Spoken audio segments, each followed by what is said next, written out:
Срам и осуда на институциите што отровен мазут бил дозволен да се користи во државни институции и приватни компании во Македонија, и тоа мора веднаш да се истражи, вели лидерот на ВМРО-ДПМН Христијан Мицкоски. Според него во прашање биле бизнис интереси, но по цена на здравјето на граѓаните кои биле приморани да дишат отровен воздух изминативе 4 години. Тоа е срам за институциите, ако навистина се случило такво нешто да практично во индустријата таков енерген се дозволи да биде користен.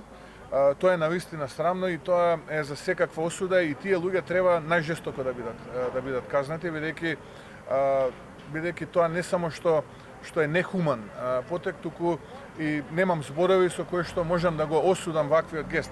Откако пукна скандалот во јавноста повеќе годишното труење на граѓаните со отровен мазут, власта дури сега ќе го решава. Сега најавуваат дека ќе се води истрага и ќе имало одговорност. Целиот бизнис се случувал пред очите на државните институции речиси 4 години, но за тоа досега никој не реагирал. Сега најавуваат и казни. И додека власта се мобилизира и бара начини за префрлање на одговорноста, јавноста критикува и бара казни за редица институции. Се бара одговорности од постоечките компании кои оствариле бенефит преку нелегален бизнис. Инаку опасното нафтено масло е забрането во Европската унија, но затоа на големо го користеле фабрики и државни институции, па дури и неколку здравствени организации во Македонија.